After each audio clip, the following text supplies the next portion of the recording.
Okey-doke.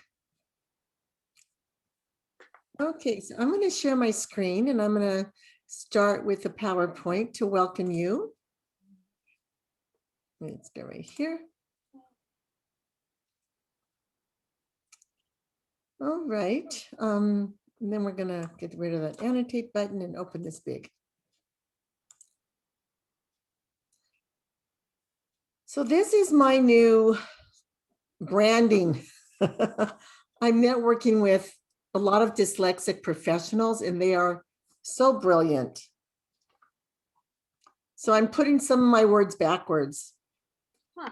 Reading from bottom to top. If this is what normal reading looks like for you or your child, I can help.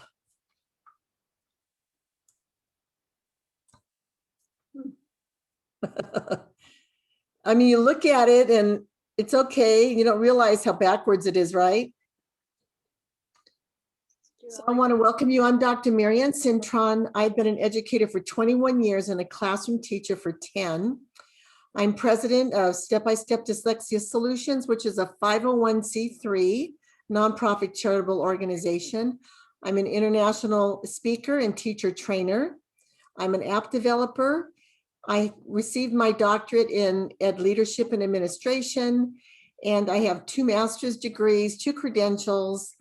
And I wonder, for such a time as this, I believe I was created because we're having such a mess in education right now, and so the kids are in such need. I want to introduce you to my family, first of all. My husband and I have been married for 31 years, and we have 3 adult kids. Richard is 29, Laura is 27, just got married last year, and Randy's in his early 40s. So we're a blended family. Laura's a blended family. So I have a grandson, and I'm so young to have a grandson. All my peers are having grandkids and retiring, and I'm just getting started. And so then I have a grandpuppy. So I want to welcome you. I want to share a little bit about my story. Teaching is my 3rd career. My mom always thought I would be a nun or a teacher, and I didn't want to be either. But when I went to college, I really enjoyed creative writing, but I didn't do anything with that liberal arts degree, except I went into retail and I became a department manager in their training program at Bullock's, if you remember that back in the day. And then after several years, maybe 8 years later, I went into a different career field at General Dynamics. And using my English degree as a technical writer, I thought I was right in the category. I didn't know what to do with my English degree.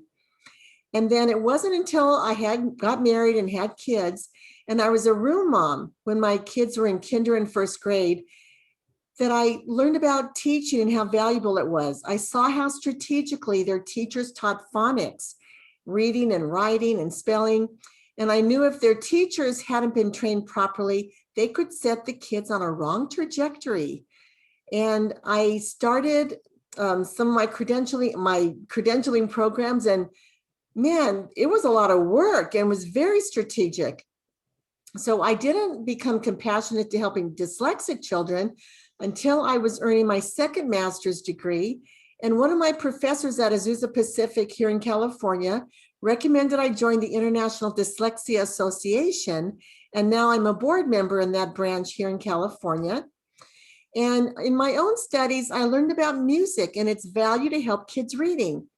And it never occurred to me that the science of reading, or, all the Orton Gillingham curriculum, it never occurred to me that music was so out of the box thinking, and it would really have people questioning what's the value of music. But I saw kids start making rapid increases with it.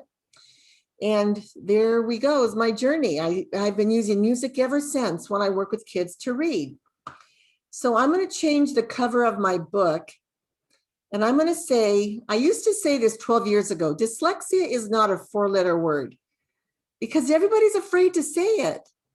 And when they're afraid to say it, they don't want to tackle it. They don't want to look into it and see what they can do to help 20% of our population who has it.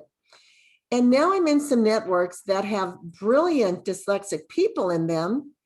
And I've always known about Henry Ford and Albert Einstein, Steve Jobs and Leonardo Da Vinci and Walt Disney, but you never think about the peers. Who are you hanging around with that are dyslexic people? Now, my mom always told me that an entrepreneur was someone who was unemployed. And that can really break your heart if you happen to be an entrepreneur, not thinking that there's all these geniuses who are entrepreneurs. And the reason was my dad was in and out of work. He had a lot of health issues, being diabetic, and he eventually went blind. But she never saw him achieve his dreams, and he had big dreams. And when he got really ill, she actually had to go work at General Dynamics or Lockheed. She worked at Lockheed. So that was that stable career. She was there 20 years, steady income, steady hours, but that's not for everybody. And so what I want to share is that 40%, the statistics say 40% of self-made millionaires are dyslexic people.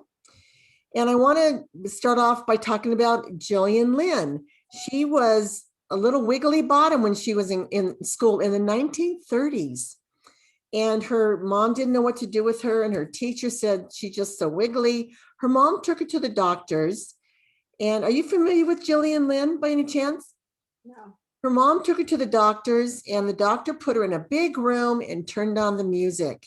And she started dancing. And he said, that's the thing. She's a dancer. She doesn't belong in that chair. And that is how our classroom is structured. Sit and be quiet and do the work. Copy from the board. Work with one person. And Gillian Lynn, you'll be surprised to know, was the choreographer for Cats and for Phantom of the Opera. And she won a beautiful award, the Grammys, and she actually passed away 2 years ago in her 90s. She was 92 years old. But if you ever watch any of her videos, you'll see how amazing she was teaching and then winning her own awards. So 40% of self-made millionaires are dyslexic. We know that the actors and actresses and athletes are millionaires, but look at these self-made millionaires. Erin Brockovich. I don't have a lot of women that I put up, but there are women that are dyslexic that are wonderful. So now I want to talk about unlocking the brilliance of the dyslexic mind. In the past, I've spoken so much about the school to prison pipeline and with the problems of teachers not being trained.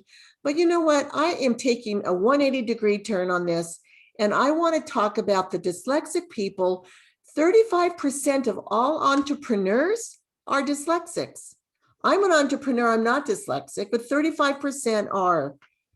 And they excel in these 4 areas: the arts, engineering, architecture, and of course, being entrepreneurs. So Winston Churchill, Leonardo Da Vinci, Alexander Graham Bell, Henry Ford, and Einstein, geniuses that really impacted the world.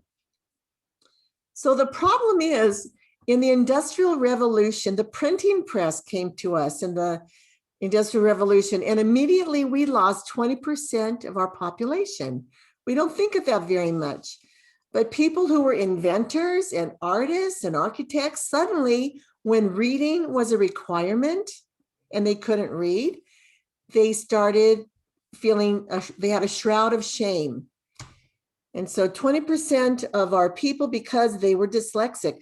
Now, we had an apprentice model where people learned with hands-on, they observed, and that's how they were successful. And suddenly we have our state standards and we have to follow a model of what learning looks like. So I always have to give the formal definition of dyslexia, that it's a learning disability, neurological in origin. And it's characterized by difficulties with accurate and/or fluent word recognition and by poor spelling and decoding abilities. And I state it more easily that it's neurological in origin, so the brain can be retrained. And it's more of a learning difference than a learning disability, and it affects the students' reading, writing, and speaking. Now, what I want to do is talk about the creativity, opportunities, prisms, and the success of dyslexic people. So we talk about creativity. When I became a teacher, everything I was learning in the credential programs, I just couldn't do all that in the classroom because we had all these rigorous benchmarks and standards. And I felt creativity was really stifled, and I know a lot of teachers do. What about the kids? Are the kids' creativity being stifled? We're starting to see more of that come back. But if you look at the scores down here, the scores have been dropping in our states for the past 30 years. So proficiency is considered a C minus. 2/3 of the kids are not even earning C minuses in reading. And this is the report card by the National Association of Educational Progress. So we need to address our reading crisis. And my challenge now is for parents be recognizing the giftings that your children have.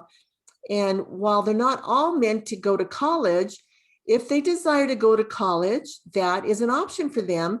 And there's a way we can prepare them for college and for careers that require degrees. Cruz, it was a second grader who didn't even know his letter names and sounds last year. We taught him his letter names and sounds, got him reading, in my reading program. So now he's in 3rd grade. He exited special ed for English, and he's actually reading at a 4th grade level and a 5th grade comprehension. So I have a simulation here, and I'm glad you have your paper. I want you to look at this sentence and see if you could read it.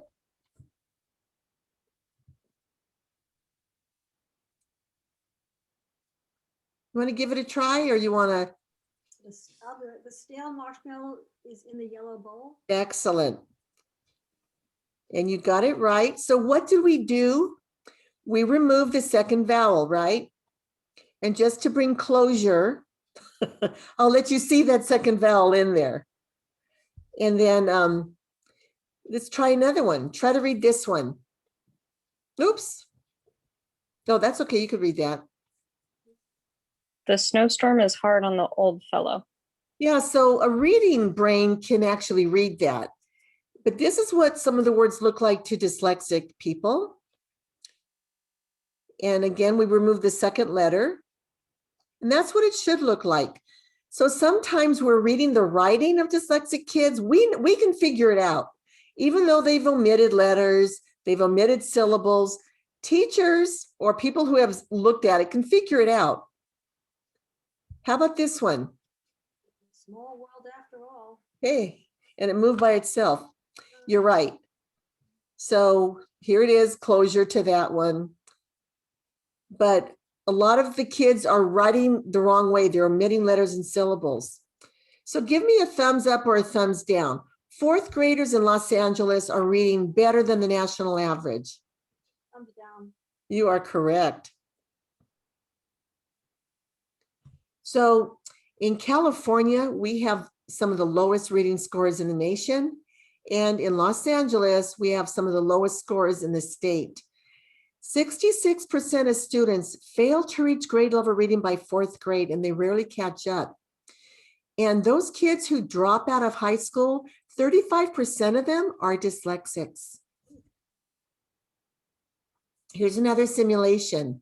See if you can figure this out in what we do. There comes a dime when the turtle crawls away. Excellent. There comes a time when a turtle crawls away. Did you ever own a turtle? Yes. Weren't they fun? Not fun, but amazing. There's such, yes. So this is what it would look like. And again, the letters are omitted when a dyslexic person writes. What about this one? Where did the cute kitty come from? Okay, what do we do here? Ignored it. You know what the trick is? That's another level, isn't it? Mm. So your brain told you what it was. So we changed every E to an I.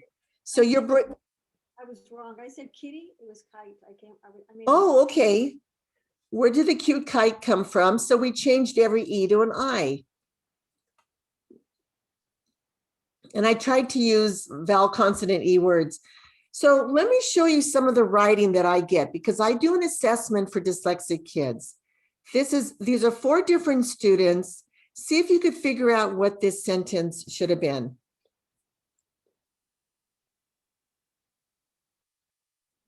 The clam stayed on the bottom of the ocean. Okay. So they spell it all different ways, right? Yeah. Sat, right. I see it. This was a sentence that I dictated. Okay. So here's another. So I give them 5 sentences. Here's number 2.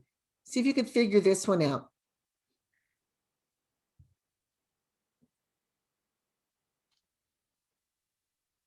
We gathered in a circle around the campfire and told ghost stories. Good. Okay, so look how they spell pretty much the same, right? Some differences. This one is we gathered in a circle around the campfire and told ghost stories. Okay, here's number 3. I see it. They rushed in the cottage in the They rushed into the cottage in the nick of time. There you go. You guys thought you were going to have it easy and just listen, huh? I'm putting you to work. That's right, Christina. They rushed into the cottage in the nick of time. So that's what dyslexia looks like in the classroom. Here's what it looks like in the workplace. The adults don't know how to spell dollars. They don't know the doubling rule. So one thing I really teach in my reading program are the spelling rules, the grammar rules. So the O stands for opportunities. Not all children have to go to college. College was right for me, but unless you need to earn a degree that requires college, there's trade school. And I want to just show that Christina here on this webinar today, she is someone who has always loved pets and she wants to be a veterinarian. So Christina actually graduated from University of Davis, and she's dyslexic and she advocates for dyslexic kids. And she's competing for the title of Miss California this year. And there's her picture right here. She's the tall brunette with the fuchsia dress, and she won the Miss Yosemite Valley title. And we're so proud of you, Christina. Yay! Thank you so much, Marianne. That really means a lot to me. I didn't know you were on. Gorgeous. I didn't know you were. Thank you. She's putting her pretty face on because she works at a where do you work with a veterinary, right? Yeah, so currently I'm working at the UC Davis Veterinary Hospital in emergency and critical care. So I'm prepping to go to work right now. Like I'm getting my lunch together. I'm like doing the last couple of chores. Like I got to walk my dog. Okay. So we want to support her in her journey. Can I ask a question? When's the, when will I be able to watch you on television? You actually can. So the competition is June 21st through the 25th, and it's going to be live streamed on YouTube. What day did you say? June 21st through the 25th. Sorry, Marianne. No, I'm glad you said that, because this is going to get out to a lot of people, and everybody listening and watching this video, you need to support Christina. How do I just go to YouTube and hit Miss America? Is it Miss America contest? It'll be Miss California. Miss California. And we'll be doing a lot of advertisements. I'll definitely send some more information to Marianne after this. And when it gets closer to June, we'll broadcast it a little bit more. I didn't know you were on, so I was saying how gorgeous you are. So continue. In June, thank you. Around the corner. Now, Christina's on my board. We're very blessed to have her on the board. I just lost my PowerPoint. I'm really grateful to be on the board. It's such a great opportunity to reach out to so many different individuals. It's a good platform. Okay, so what I want to share about opportunities is if we understand the brain, did I put it? Okay, so understanding the brain, the left side of the brain is logic, language, reasoning, math, and science, and it controls the right side. The right side of the brain, creativity, imagination, intuition, and music awareness. So my program really is unique because we are utilizing the research information from Dr. Roger Sperry. Back in the early 1960s, he did the split brain theory, and he severed the central part of the brain called the corpus callosum. And he worked with the left and the right sides of the brain independently. And the seizures stopped from these patients, but they could still grow and learn and develop. And he challenged educators, if they would ever use this information in the classroom, we could help kids with their reading. Now, it used to be called word blindedness in the early 1960s. And then the Orton Gillingham, their organization spawned into the International Dyslexia Association. So what we do is we have music in an earphone that plays in the left ear, and it crosses to the right side of the brain, giving that side of the brain a job it likes to do, so it won't take over the reading, which is happening in the dyslexic brain. And then we listen to it when they read, they listen to it when they work in their workbook, and they listen to it in my app, Dunking Dyslexia, that plays spelling exercises in the right ear. So the spelling exercises are going to the left angular gyrus, the music goes to the right angular gyrus, and it strengthens the brain like Pilates of the brain. And pretty soon I'm going to have a neuroscientist help me with brain scans of kids reading with music, because it's real hard for people to understand that it really works. And Roger Sperry won a Nobel Prize for his findings in the 1980s. So shouldn't we use some of his science in our practice of teaching reading? My goodness. And no one else is doing anything with music like me. So here's another something we teach in our program that needs to be taught explicitly to all students, but and the multisensory approach is very helpful, and everybody will learn with the multisensory approach, but dyslexic children need this. So if this isn't being done, this is why they're going from one low reading group to the lower reading group to the lowest reading group. And this happened to a friend of mine who said he finally was given a new test and he shot into the highest reading group because he is a genius. But in reading, it just wasn't showing because he wasn't being taught the correct way. So I'm going to ask you to look at the words two, two, and two. They're homophones. They're spelled three different ways and used three different ways. So if you look at TO, we use this in the infinitive form, like to eat, to smile, to go. And it's also used as if you're going somewhere. I'm going to the store. I'm going to school. So I would highlight TO in yellow, and I would highlight what it does, how you use it, also in yellow.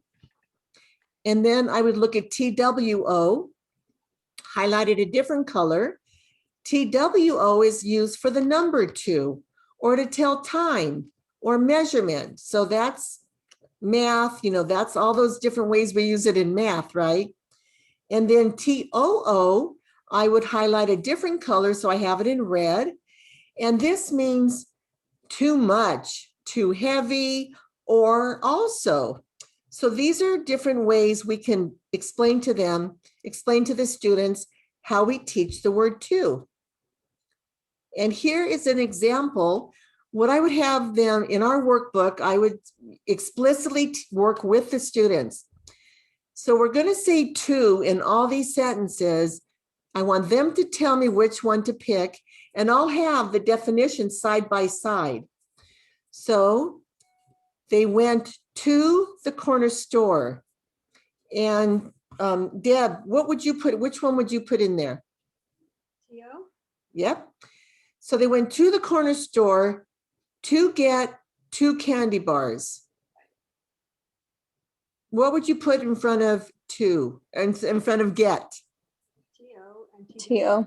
To, that would be the infinitive, and then in front of candy bars. TWO. WO, good.